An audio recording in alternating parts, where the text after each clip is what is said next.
El acta de la sesión 105 queda reglamentariamente aprobada y la de la 106 se pone a disposición de los miembros de la comisión. La señora secretaria dará lectura de la cuenta. Gracias, presidente. Se han recibido los siguientes documentos. Oficio de Su Excelencia el Presidente de la República, mediante el cual se presenta la urgencia calificada de suma para el despacho del proyecto de ley sobre protección de los neuroderechos y la integridad mental y el desarrollo de la investigación y las neurotecnologías. Oficio del Senado por el cual comunica que ha aprobado en primer trámite constitucional el proyecto de ley iniciado en moción sobre protección de los neuroderechos y la integridad mental y el desarrollo de la investigación y las neurotecnologías.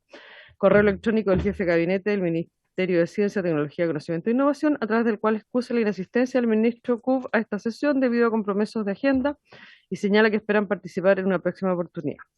Ordinario 997 de la asesora del subsecretario de Obras Públicas, mediante el cual da respuesta a oficio 225 de esta comisión, por el que se solicitó informar acerca de los actuales avances de la Mesa Nacional del Agua, particularmente las soluciones planteadas para enfrentar las graves consecuencias del cambio climático, publicadas en el último informe del Grupo Intergubernamental de Expertos sobre Cambio Climático. Correo electrónico del gerente regional de políticas digitales del Cono Sur y Zona Andina de la Asociación Latinoamericana de Internet, ALAI, a través del cual señala que esa asociación es una organización regional sin fines de lucro que trabaja por el desarrollo digital de Latinoamérica desde la perspectiva de la industria del Internet, motivo por el cual solicita audiencia con la Comisión para su director ejecutivo, señor Raúl Echeverría, a fin de exponer su visión acerca del proyecto de ley en tabla. También hay una petición de audiencia del estudio jurídico Magliona Abogados, por medio de la cual informa que miembros del grupo legal de la Asociación Chilena de Empresas de Tecnologías de Información AG-ACTI solicitan audiencia con la Comisión para aportar sus experiencias desde la empresa de tecnología de información para contribuir a la discusión y debate del proyecto de ley. Finalmente, la analista de políticas públicas de la ONG de Derechos Digitales, señora Michelle Bordachar, también solicita audiencia con la comisión para presentar su punto de vista sobre el proyecto. Esto a la cuenta, señor presidente. Gracias, Soledad. Sobre la cuenta se ofrece la palabra y sobre varios al mismo tiempo. Bien. Pasaríamos a la tabla del día, en que esta sesión ha sido citada con el objeto de iniciar la tramitación del proyecto de ley originado en moción sobre protección de los neuroderechos y la integridad mental y el desarrollo de la investigación y las neurologías, boletín número 1382-19, en segundo trámite constitucional con urgencia calificada de suma. En razón de lo anterior, tenemos el agrado de tener con nosotros hoy al senador Guido Girardi, coautor de esta moción y motor de esta iniciativa que se desarrolla como consecuencia de la aprobación de la reforma constitucional que en esta comisión vimos hace algunas semanas atrás. También tendremos a la secretaria ejecutiva de la Mesa de Regulaciones Digitales de la Cámara Chilena Norteamericana de Comercio, señora Macarena Gatica. El senador Girardi tiene un compromiso en poco rato más relacionado con el Congreso del Futuro, y por eso él nos va a hacer una presentación resumida de los alcances del proyecto para que nosotros a continuación le hagamos algunas consultas y continuemos con el trámite del mismo. Dicho eso, senador Girardi, por favor.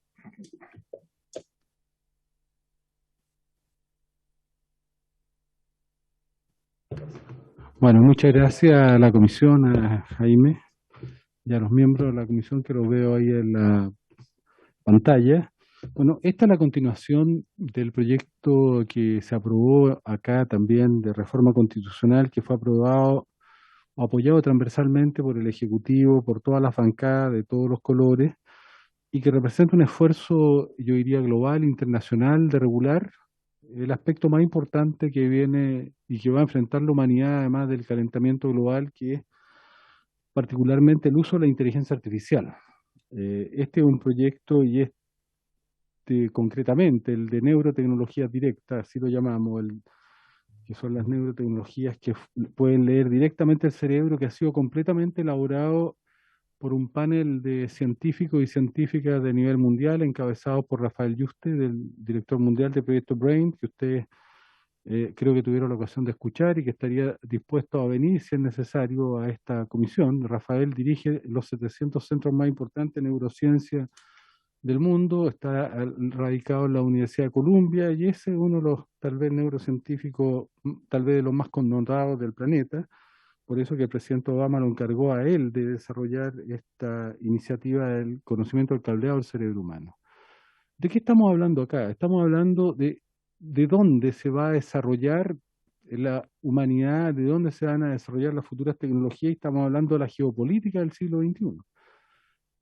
Yo lo podría ejemplificar de esta manera. ¿Por qué es tan importante el cerebro y su protección, y particularmente estas neurotecnologías?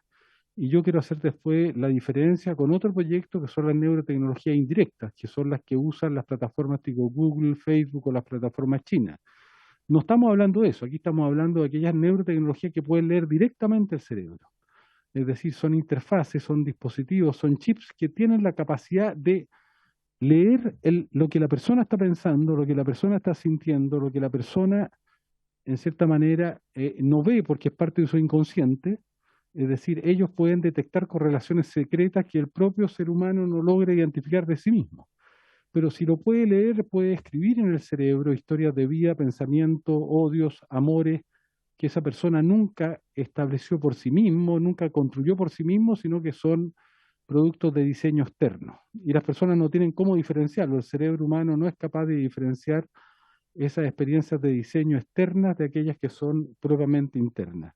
Por eso que esto genera una expectativa muy importante para todo lo que son las enfermedades mentales, como la depresión, la esquizofrenia, las angustias, el Parkinson, particularmente el Alzheimer, porque podrían tener un uso muy importante en ese ámbito, pero al mismo tiempo ser un elemento que podría atentar totalmente contra la libertad, el libre albedrío y la autonomía de los seres humanos.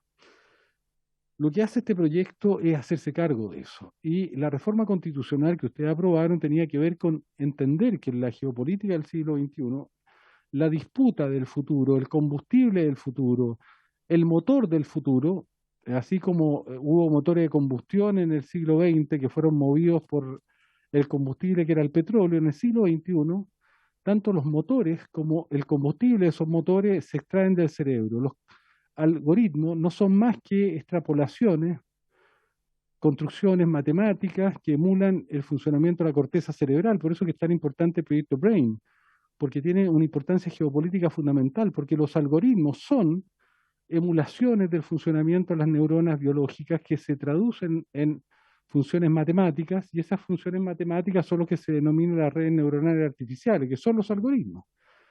Estos motores que emulan, igual que el cerebro, la estructura neuronal, funcionan al igual que nuestro cerebro con la información visual, auditiva, con nuestra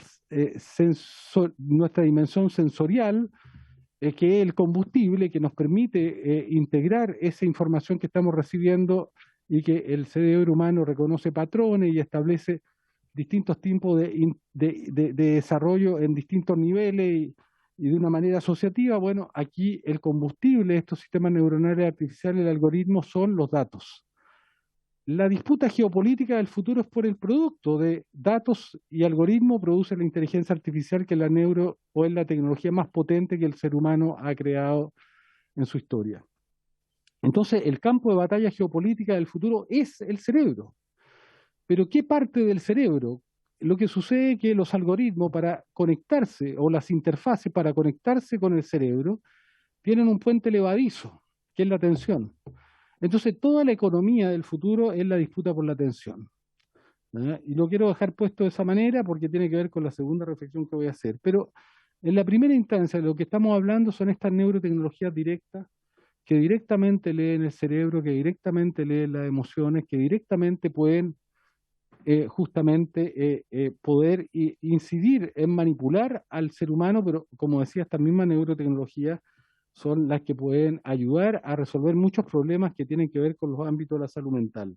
Entonces, este proyecto que fue íntegramente elaborado por todas las universidades chilenas, en este proyecto, al igual que en la reforma constitucional, participaron todas las universidades chilenas encabezadas por su rector individual, Ignacio Sánchez, universidades tanto públicas y privadas.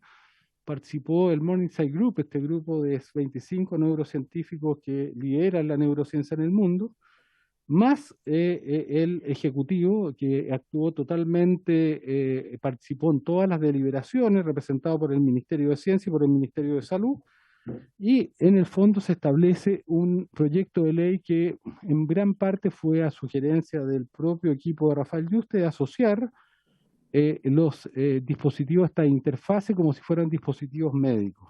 Entonces, este proyecto de ley lo que tiene en el artículo 1 plantea la finalidad de proteger la vida, la integridad física y psíquica de las personas y el desarrollo de la neurociencia, en el fondo ratificando lo que ya se había aprobado en la reforma constitucional. Establece regulaciones para poder desarrollar investigación científica en los cerebros respecto a estas neurotecnologías, porque recuerdo, estos son la última frontera, ya puede leer directamente los cerebros. Luego establece también libertad para llevar a cabo procedimientos para justamente que tienen que ver con establecer regulaciones, y hemos tomado las propias regulaciones que están en la Ley de Derechos de los Pacientes y en la ley que regula la investigación científica que se han aplicado a este proyecto. Luego establece también, entre otras cosas, toda una política de consentimiento. Siempre tiene que haber consentimiento, pero no siempre el consentimiento por sí mismo es suficiente, porque hay aspectos de la vida que no están a disposición, no son disponibles por el propio ser humano. Por ejemplo, nadie puede indicarse un tratamiento como un marcapaso o un trasplante de corazón.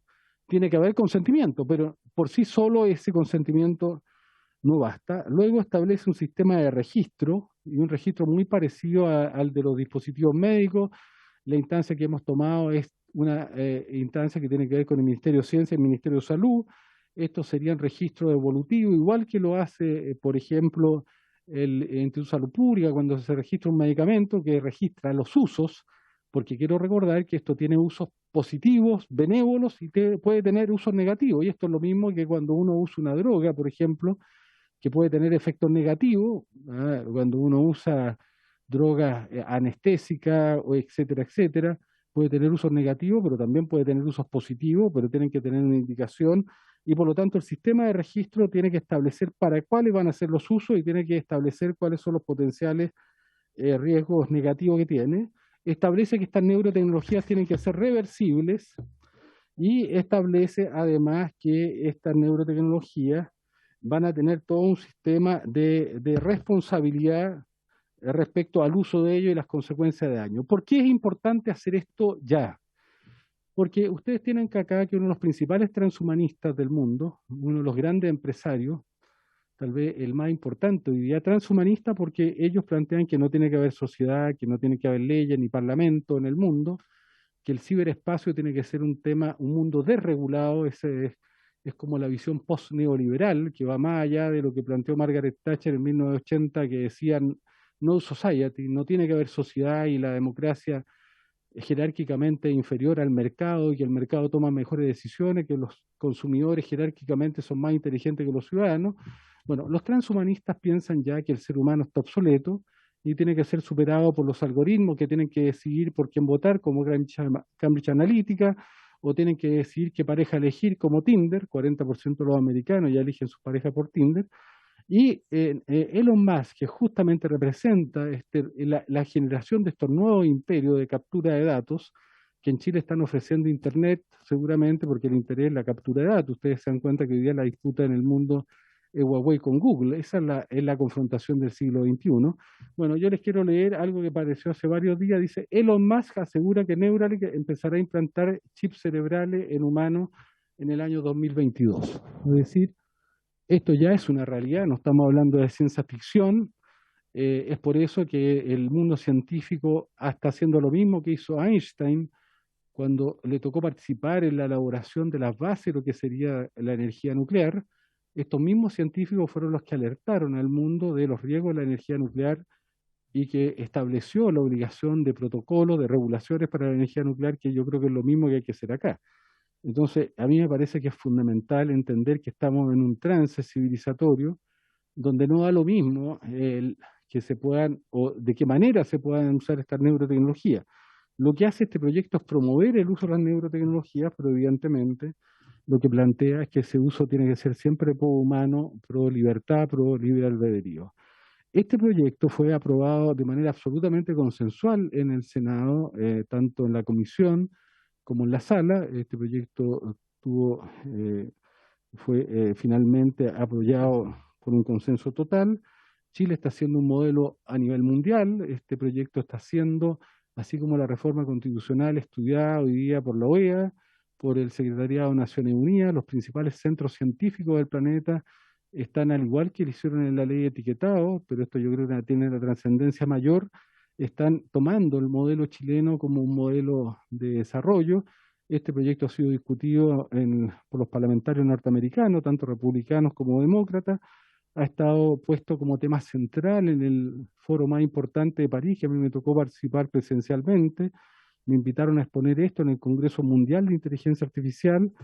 Hemos tenido reuniones con Rafael Yuste, con el Secretariado de Naciones Unidas. Este tema ya fue tomado consensualmente como uno de los temas más importantes del Comité Legislativo de la OEA y por lo tanto Chile está marcando el paso a nivel mundial en un tema que es apasionante, que abre nuevas fronteras y que evidentemente requiere de una amplitud de criterios. Este es el proyecto de regulación de neurotecnologías directas. No confundir con otro proyecto que estamos discutiendo en el Senado, que es de neurotecnologías indirectas. No es lo mismo que regula Facebook, que regula Google, y que hemos visto que ha desencadenado un conjunto de pasiones de quienes quieren mantener o que quieren defender las posturas de estos nuevos imperios que están siendo cuestionados en todas partes del mundo. Ustedes ven que Facebook está cuestionado por información tóxica en Estados Unidos, en los parlamentos europeos, porque lo que queremos nosotros es restablecer, no estoy hablando de este proyecto presentado ahora, el otro, queremos restablecer Internet como un espacio de libertad. Cuando Tim Berners-Lee creó Internet en el año 1992, lo creó como un espacio de autonomía y libertad. Eso hoy día se terminó. Internet está privatizado por Google, está siendo utilizado como un instrumento de dominancia, de vigilancia, son los instrumentos del nuevo neoliberalismo, del post-neoliberalismo, que es un neoliberalismo extremo y que requiere regulación. Y requiere regulación por lo que yo señalaba antes. La disputa del siglo XXI, de la visión post-neoliberal, es apropiarse de los datos y apropiarse de la inteligencia artificial, porque ese es el nuevo poder del siglo XXI y el campo de batalla son los cerebros. Entonces, ¿qué es lo que está ocurriendo? ¿Por qué nosotros decimos recuperar Internet libre? Y de hecho, el aliado más importante que tenemos en el mundo es el mismo Tim Berners-Lee, que creó un movimiento para recuperar la libertad de Internet, para recuperar la neutralidad de las redes sociales, que se ha perdido, y para recuperar la libertad de expresión que hoy día no existe. ¿Por qué no ocurre esto? Porque lo que sucede es que el gran desafío que tienen las plataformas y la competencia que tienen todas las plataformas, yo le decía, es que es por la atención de los cerebros. La atención en las personas es muy breve, los adolescentes dura 9 segundos y hay que reestimularla para que se reencarrile, es como descarrilar un tren que se tiene que encarrilar. Y lo que están haciendo las plataformas es justamente a través de sus algoritmos, violando la neutralidad de la red, están amplificando aquellos contenidos que en el cerebro humano, donde está radicada la capacidad de la atención, son capaces de justamente activar la atención.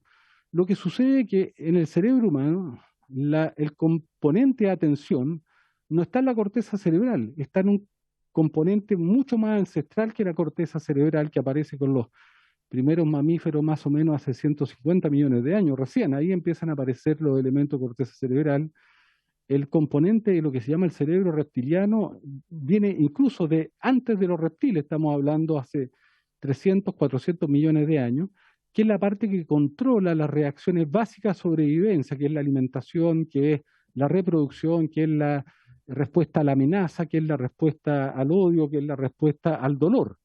Entonces, son esos los contenidos que activan el cerebro primitivo, Y por lo tanto lo que está ocurriendo es que solo aquellos contenidos que son capaces de activar la atención son los que los algoritmos de estas redes sociales están amplificando porque aumentan los tráficos, por lo tanto son los contenidos polarizantes, extremos, dudosos, falsos, que están siendo usados justamente por estas plataformas para activar la atención, porque si no hay atención no me conecto con la actividad cerebral, no puedo extraer datos, no puedo hacer lectura de esos datos, no puedo hacer registro de esos datos y tampoco puedo modificar las conductas. Ahora, ¿qué es lo que sucede? ¿Por qué esto es un riesgo para la democracia y un riesgo para la sociedad? ¿Por qué el fin de la sociedad? Porque en el mundo real, en el mundo virtual, yo creo que hay un elemento evolutivo que ha sido central, que es la credulidad de los seres humanos. Nosotros evolutivamente estamos cableados para creer. Necesitamos creer, queremos creer, creamos religiones, ideologías, creamos convivencia, Estado nacional. El ser humano no puede vivir sin creer porque si no genera una incertidumbre gigantesca. Y es lo que está sucediendo. Los instrumentos de creencia, que eran las ideologías, la religión, están en crisis, entonces el ser humano aparece la incertidumbre, y la incertidumbre presiona a la inmediatez, presiona justamente a buscar respuestas rápidas, simplificadas, muchas veces en componentes populistas y de corto plazo.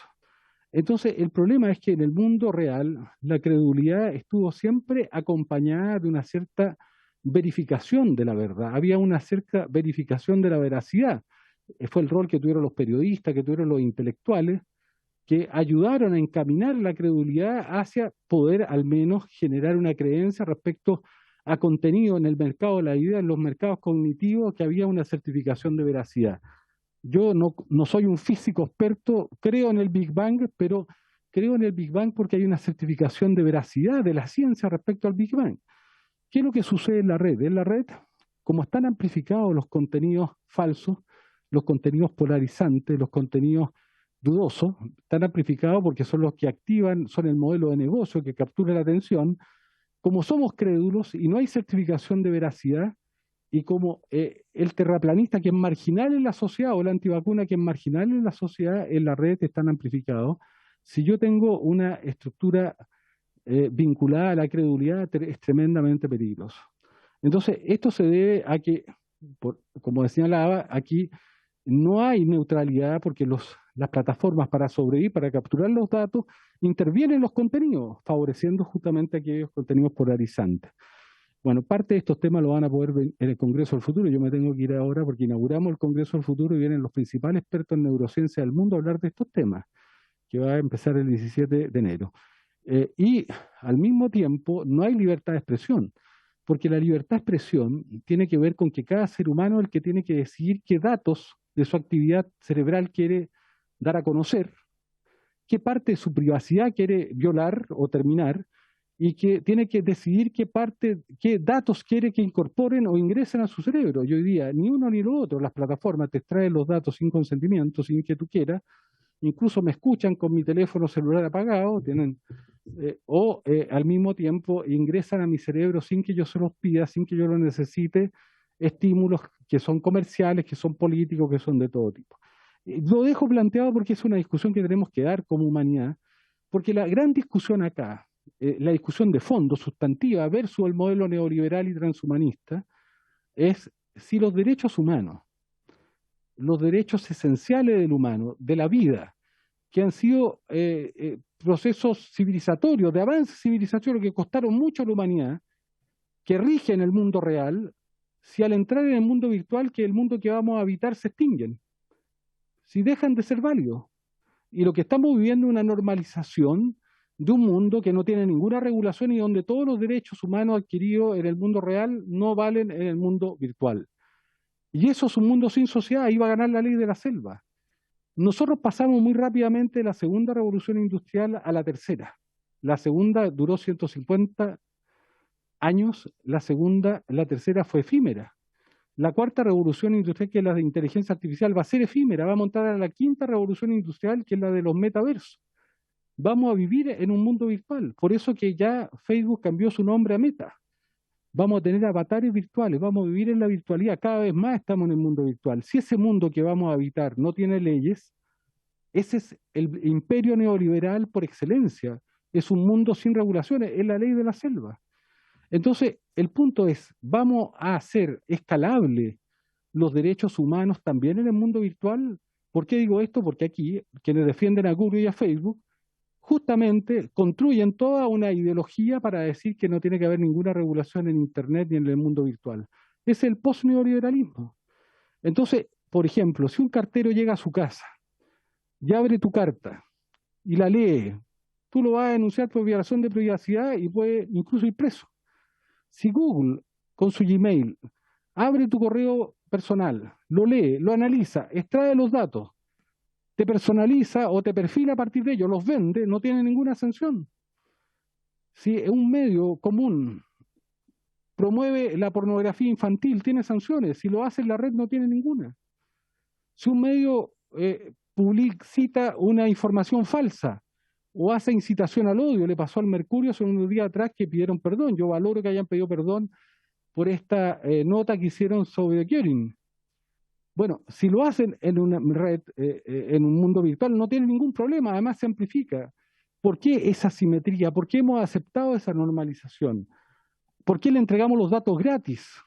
Bueno, toda esa discusión es una discusión que viene, que es la gran discusión que tiene que ver con el pilotaje democrático del siglo XX. Pero a lo que yo me quiero hoy a centrar más bien es a este primer proyecto, que no tiene que ver con la regulación de plataformas, que tiene que ver con esto que yo les digo que acaba de anunciar Elon Musk, que ya las neurotecnologías directas, que leen directamente el cerebro, que es la última frontera, porque aquí ni siquiera usan los datos de intermediario ni los algoritmos, sino que directamente pueden leer los cerebros e introducir en los cerebros manipulaciones, odio, amores, pensamientos, y esto no es que no lo usemos, tenemos que usarlo, pero tenemos que usarlo garantizando que sea para el bien de la humanidad. Eso es lo que representa este primer proyecto de regulación de la neurotecnología directa, pero dejo abierto la gran discusión democrática del siglo XXI, la disputa que deberán tener los mundos progresistas respecto a esta nueva visión oleada conservadora neoliberal, que es la de las plataformas como Facebook y Google,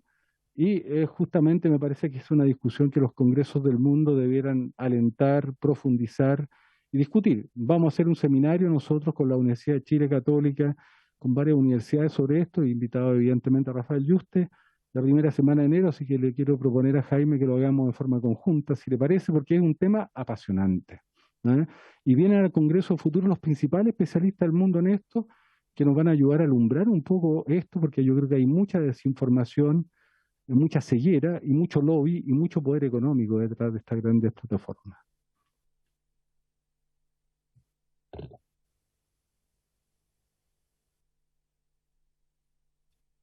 Gracias, Guido, por la presentación. No sé si el senador Navarro quiere agregar algo, ¿no? Bien, siendo así, entonces abriríamos una ronda de preguntas para los miembros que están telemáticamente participando. Se ofrece la palabra el diputado Rosas, el diputado Castro, perdón. Gracias. Gracias, señor presidente. Saludar a los señores senadores. La verdad es que es bastante desafiante el proyecto. La verdad es que estos temas son desafiantes porque nos llevan a pensar un poco más allá de la cotidianidad, nos llevan a pensar un poco más allá de la forma que tenemos de pensar las cosas, efectivamente, más pragmática. Cuando se habla de datos, se ve tan como etéreo, como poco dúctil quizá, pero es sumamente interesante. Yo creo que efectivamente hay que empezar no a actuar después de que las cosas se han generado, sino que hay que actuar antes, hay que en el fondo ser capaces de vislumbrar más allá y poder efectivamente el poder regular cosas que efectivamente yo creo que al principio de la exposición del senador, o sea, estamos hablando de procesos cognitivos y dinámicos afectivos, o sea, estamos hablando de lo más intrínseco, de lo más visceral que uno tiene. Son los motores, efectivamente, son como los motores de esta bicicleta y los procesos cognitivos, el manubrio. Entonces, estamos hablando de todo el entramado que nos hace movernos hacia tal o cual parte, tener tal o cual tendencia. Mi pregunta va específicamente, tenemos algunos dispositivos. ¿Se conoce hoy en día en lo práctico algún ejemplo que nos pueda dar quizás para ilustrarnos mejor el senador? Súper simple, solamente eso y darle completo apoyo en que esta moción avance y ojalá también pueda nosotros podamos también enriquecerla de parte de la Cámara de Diputados. Muchas gracias, presidente.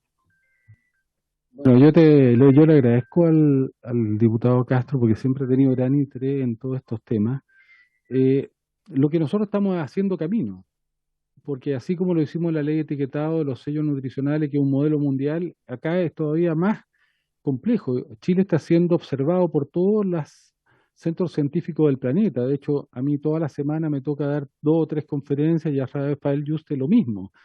El secretariado de Naciones Unidas nos pidió una reunión especial. El Congreso norteamericano, tanto los senadores republicanos, diputados republicanos y demócratas, nos pidieron una sesión especial para analizar este proyecto. Entonces, hay mucho interés en el mundo, ¿no? En la reforma constitucional que ustedes ya aprobaron y también en este proyecto, porque no sé si han visto las noticias de cómo hoy día está siendo cuestionado Facebook por usar mecanismos adictivos. Incluso sancionados en Inglaterra, han tenido que pagar cifras millonarias y han sido sancionados por el Congreso, por el Parlamento inglés y han sido sancionados también en Estados Unidos. ¿Por qué? Porque están usando mecanismos adictivos, están usando sistemas de recompensa de dopamina para los likes, para los me gusta, para la información. Todos esos elementos son adictivos. Piensen que en el pasado, hace 1.000.000 de años, 500.000 años, un ancestro nuestro, si escuchaba crujir una rama, podía salvar la vida porque podía ser un predador. O si veía una huella de gacela o león, era la vida o la muerte. Por lo tanto, estamos cableados para buscar información y liberamos dopamina con la información. Pero en las redes sociales hoy día te bombardean con información y tú liberas dopamina. Liberas dopamina con el estatus, con la popularidad, porque en el pasado permitió sobrevivir y hoy día te llenan de like, me gusta. Están usando sistemas de recompensa aleatoria, que son lo mismo que usan las cajas, las máquinas de juego, que te hacen compulsivamente adicto. Y les quiero dar un solo dato. Ya hay estudios muy serios y muy sólidos. Nosotros tuvimos una reunión con el NIDA, que el National Instituto de Dependencia de Droga norteamericano, que yo les comenté la otra vez que lo dirige la bisnieta de Trotsky, que es el centro más importante de adicción en el planeta, en Estados Unidos, donde ya hay evidencia que la adicción a las pantallas está haciendo un daño estructural a la dimensión intelectual y emocional. El promedio de los adolescentes chilenos y en el mundo de pantalla son 6 horas 40. Y 6 horas 40, y yo creo que eso, mis hijos están más que 6 horas 40. ¿Ah? Yo tengo una hija de 18 años que es una disputa permanente. 6 horas 40 le roban tiempo, el 40% del tiempo útil, pues se saca el tiempo de dormir, de comer, de vestirse. 6 horas 40, el 40% de su tiempo que se lo está robando a actividades que son esenciales, como la lectura que desarrolla el cerebro, los contenidos digitales no desarrollan el cerebro, también hay evidencia. Luego generan retrocesos intelectuales gigantescos, como le roban tiempo a las interacciones humanas, al deporte, a las tareas, tienen una reducción intelectual, pero también una reducción emocional. Y ya hay estudios ya muy serios que muestran que todos estos videojuegos generan sensación de insatisfacción en los jóvenes, además justamente de estos temas adictivos. O sea, tenemos un problema gigantesco de salud pública en curso. No se trata de prohibir esto, pues se trata de prohibir, de que usen mecanismos adictivos, que usen los sistemas de recompensa aleatoria que hacen compulsivamente adictos, porque eso ya es inaceptable, ¿te das cuenta? Y lo hacen para extraer datos y lo hacen para la captura de atención. Recuerden, si la atención dura 9 segundos, yo la tengo que estar estimulando. Por eso, no sé si a usted le ha pasado, lo primero que yo hago en la mañana, yo soy un adicto, soy un enfermo de salud mental. Lo primero que hago en la mañana es mirar mi pantalla, la miro más de 200 veces al día. Lo último que hago en la noche es mirarla y si siento un pitito que me llegó una información, tengo un deseo irrefrenable de mirarla porque está el síndrome de missing out, de sentir que me estoy perdiendo algo. Tengo todos los síntomas. ¿Ah? Ahora, yo soy un adulto y lo puedo controlar, pero entonces, cuidado, que esto es tremendamente complejo. ¿Ah? Y por eso que no se trata de usarlo, esta tecnología sin ella no podemos vivir, pero cómo la usamos para poder justamente usarla para el bien y no para el control, no para la vigilancia. Yo les quiero recomendar un estudio que hizo una mujer que es brillante, que se llama Shoshana Zuboff, que escribió un libro que se llama El capitalismo de vigilancia. Creo que realmente es un aporte, además, no una persona ni izquierda, ni es una científica que hace un aporte fundamental, y yo creo que toda la ciencia mundial y la ciencia que está vinculada a los temas de la neurociencia está totalmente concentrada en esto, porque este es el tema más importante que va a vivir la humanidad, justamente porque yo le digo, vamos a pasar rápidamente a una nueva civilización, a una nueva era, no solamente la cuarta revolución industrial, que es la inteligencia artificial, sino la quinta, que es la era de la inmersión.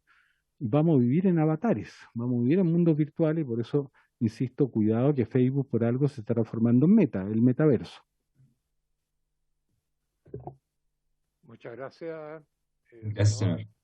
Sigue ofrecida la palabra. Se ofrece la palabra.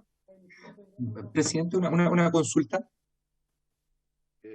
Perdón, sí. Ya, José Miguel. dentro del proyecto, senador, está considerado también, porque es difícil controlar, claro, cuando hablamos de redes, en general las fronteras se hacen difusas, y es difícil controlar. Pero específicamente en este proyecto, según entendí, nosotros estamos hablando también de dispositivos. En esta clase de dispositivos, está contemplado en el proyecto, disculpe por no haberlo leído quizás antes de ingresar a la comisión, pero está contemplado, por ejemplo, el no poder vender, utilizar en territorio nacional, pensando en un poco fronterizar la cosa, o estoy perdido. Ilústrame, por Las favor. empresas lo primero que tienen que hacer es registrarse, ¿ya?, en Chile. Y luego tienen que, en el registro, establecer los usos. Y como yo les decía, hay usos que van a ser tales que tú vas a poder, con tu solo consentimiento, poder usarlo, y se establece claramente que todas aquellas tecnologías que son legales, que están autorizadas, tú las puedes usar libremente. Pero evidentemente van a haber otras neurotecnologías que la instancia técnica, en este caso el Ministerio de Salud, el Ministerio de Ciencia, establezcan que pueden tener efectos secundarios, y le van a poner restricciones. ¿Te das cuenta? Eso no va a ser algo que vamos a hacer nosotros, eso lo va a hacer la ciencia, que va a establecer restricciones. Esto igual que el uso de los medicamentos, ¿eh? Entonces, la idea es justamente esa, que haya no que se prohíban estas neurotecnologías, sino que se regulen los usos y que tengan indicaciones. Yo le decía, nadie se puede indicar un marcapaso porque quiere, tiene que haber una indicación médica, además del consentimiento. Habrá neurotecnologías que requerirán del consentimiento, acuérdense. Y lo otro que hace este proyecto, establece que los datos neuronales son datos sensibles, porque no son como cualquier otro dato, son tu mente, eres tú, ¿no? Y por lo tanto se establece que el tráfico ilegal de datos sensibles es como traficar un órgano, y por eso se hace un símil con la ley. Yo soy autor de la ley de donante universal, se hace un símil con un órgano, no se pueden traficar los datos sensibles. Bueno, yo lo que les propongo, si quieren, que le den una vuelta y poder pedirle a Rafael Yuste, al Ministerio de Salud, que participó activamente, Jaime González fundamentalmente, y el Ministerio de Ciencia, para que podamos tener una discusión más en profundidad sobre el articulado del proyecto. Bueno, los dejo porque me tengo que ir al lanzamiento del Congreso del Futuro ahora en Santiago, y les voy a mandar a todo el programa, Jaime, para que lo puedan tener. Recuerden que esto lo hacemos junto con la Cámara de Diputados también, y invitarlos a este seminario que vamos a hacer con los principales científicos chilenos, académicos, sobre regulación de plataformas, el segundo proyecto del que les hablaba. Bueno, muchas gracias, Jaime. Ya. Gracias, Guido. Sí. Solo decir que, dada la complejidad del tema, después que tengamos un par de reuniones, Sí. volver a... Y yo puedo venir cada vez que se reúnan, no tengo ningún problema. O venir las veces que Sí, pueda. yo puedo venir, me interesa la discusión. Bueno. Muchas gracias. Gracias.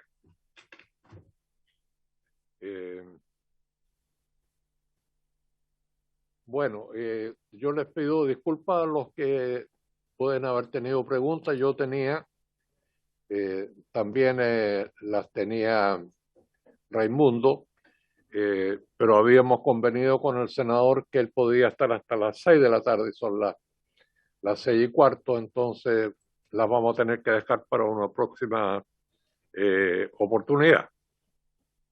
En la medida que pudiera existir un cierto consenso en la comisión de avanzar con este proyecto, a mí en lo personal me gustaría que hiciéramos un esfuerzo responsable para ver si este proyecto lo pudiéramos dejar despachado antes del 11 de marzo, para lo cual tendríamos las sesiones de enero, que serían 4, para que pudiera pasar a la sala a continuación.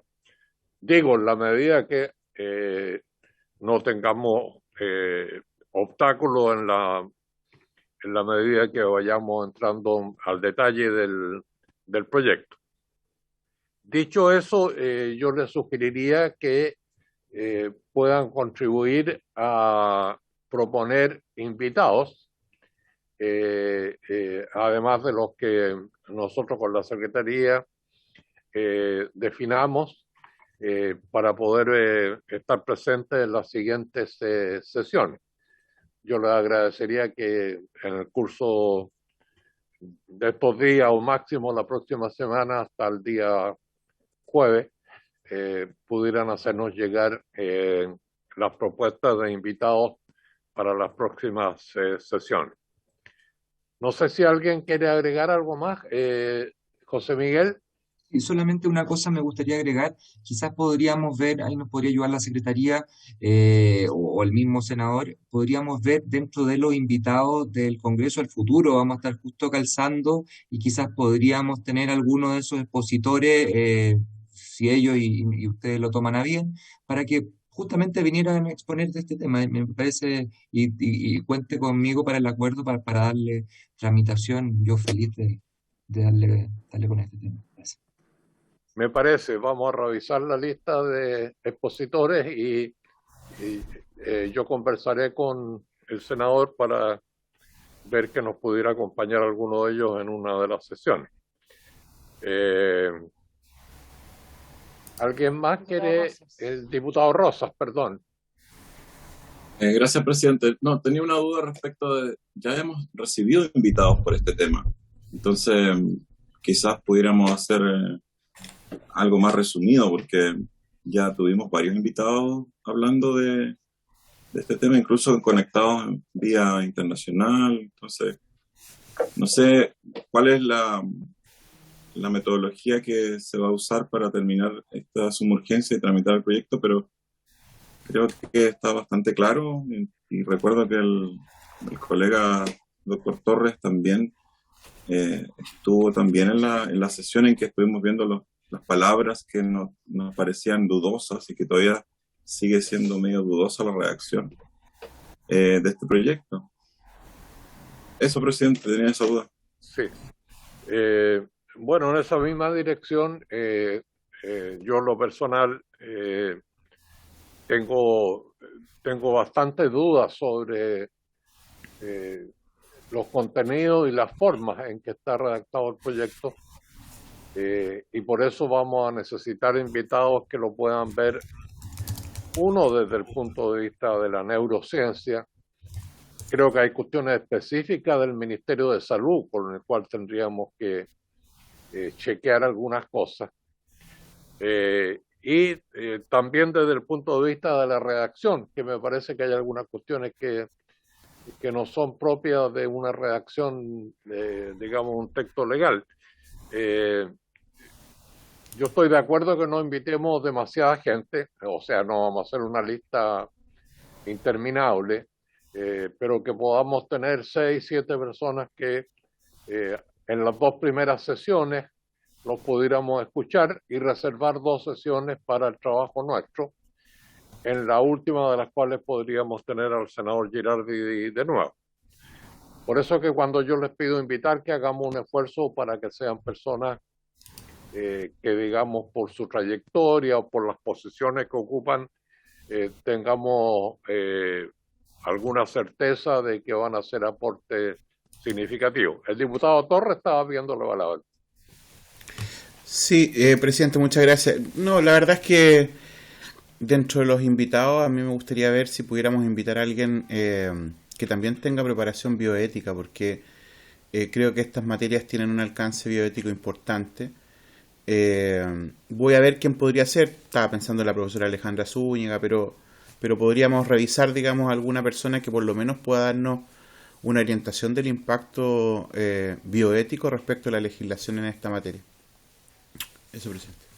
Muy bien, si nos puede hacer llegar alguna propuesta y nosotros también vamos a verlo desde el ámbito nuestro.